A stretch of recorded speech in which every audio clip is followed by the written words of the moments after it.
अडानी से यारी और मणिपुर के बहनों के साथ मक्कारी प्रधानमंत्री जो लगातार कर रहे हैं, गृह मंत्री जो कर रहे हैं, और जिस तरह से उनके लूट को छुपाने का प्रयास किया जा रहा है अडानी के, उसके विरोध में आज हम लोगों ने मार्च किया है राजभवन।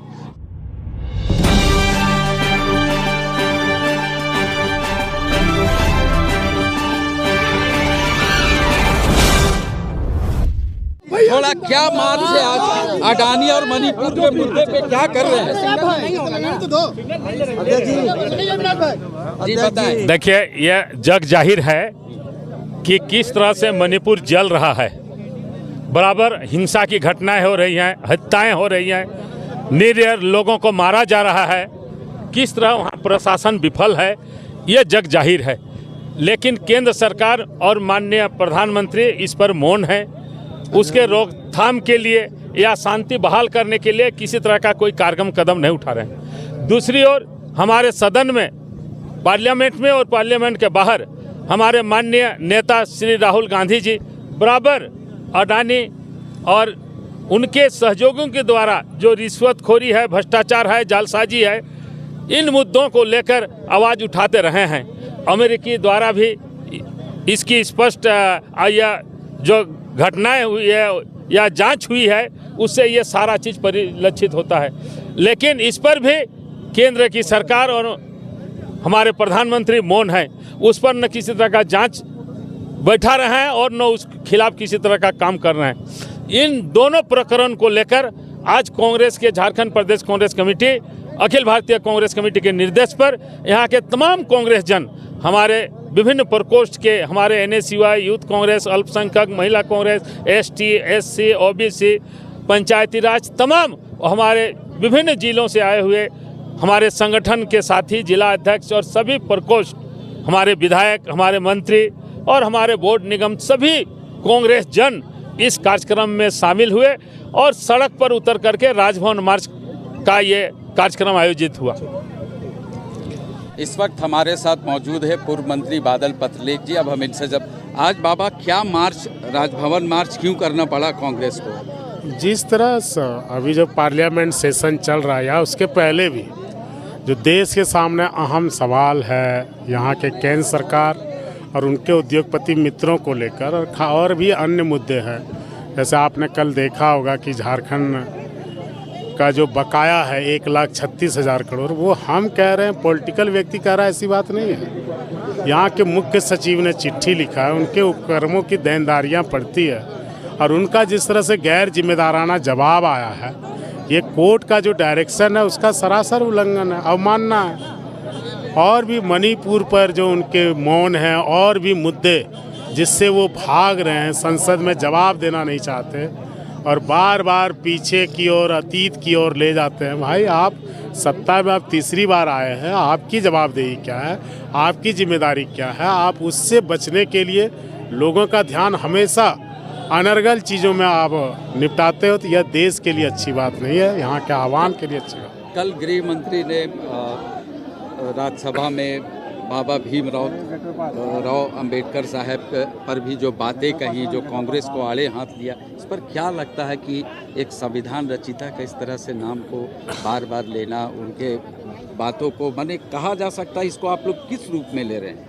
कल आपने मुकुल वासनिक साहब को सुना होगा, ज़रूर सुनिएगा, एक बार सबको सुनना चाहिए कि बाबा साहब ने कैसे उस समय हमारे लीडरशिप को धन्यवाद कहा था और उन्होंने आश्चर्य भी व्यक्त किया था।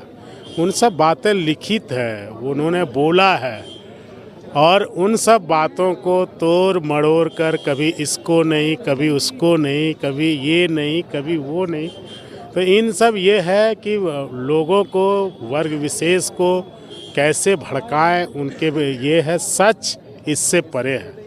कांग्रेस और हमारे लीडर्स ने हर समय सबका सम्मान दिया है और संविधान दिया है और वही आज देश की अखंडता को बनाए रखने में कारगर हुआ है। आप जो चीज़ों को ला रहे हैं, देश को जिस चीज़ के हवाले करना चाह रहे हैं, हम लोग जिम्मेदार नागरिक होने के नाते चुप नहीं बैठेंगे और तब तक इस आवाज़ को बुलंद करते रहेंगे जब तक हमें हमारा हक नहीं मिल जाता, हमें इन सवालों का जवाब नहीं मिल जाता। आप जांच कीजिए, जांच में निर्दोष पाया जाएगा तो हम कहेंगे कि नहीं हमारा आरोप गलत था, और जब विदेश की एजेंसियां उनको दोषी ठहरा रही तो आपको उसमें क्या दिक्कत आ रही है?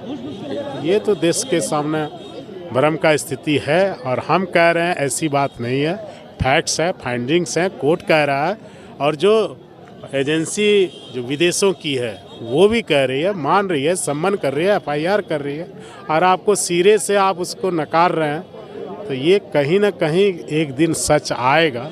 और जिस तरह से हमारे पार्लियामेंट्रियन को वहाँ पर अवॉइड किया जा रहा है, बोलने से रोका जा रहा है, माननीय अध्यक्ष लोकसभा में या फिर सभापति महोदय के द्वारा राज्यसभा में जिस तरह चेयर को हाईजैक किया जा रहा है, ये तो पहले नहीं था। उनका खुद का भाषण 1-1 घंटा चल रहा है, ये तो लोग सांसदों को सुनने आए हैं या आपको सुनने आए हैं। तो इस तरह गरिमा है, उन गरिमा को हमेशा जो एक परंपरा है उसका निर्वहन करते हुए आप सदन को चलाइए।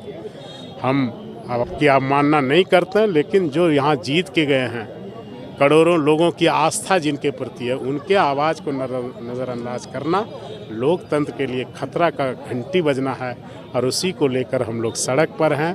माननीय केंद्र सरकार के जिम्मेदार मंत्री लोग और उनके नेतृत्वकर्ता सबक लेंगे और देश की जनता के सामने मुखातिब होंगे, मीडिया से भी प्रेस वार्ता करेंगे, मीडिया के सवालों का भी जवाब देंगे, देश के जो जनप्रतिनिधि हैं गिने चुने उनका भी जवाब देंगे। और ख़ास करके कल जो जवाब आया है जो 1,36,000 करोड़ को लेकर, उसका हम लोग ये करते हैं, ये अवमानना है, ये झारखंड के लोगों का अपमान है। हमारे हक को नहीं देकर सीधे मुकर जाना, ये झारखंड के लोग बर्दाश्त नहीं करेंगे।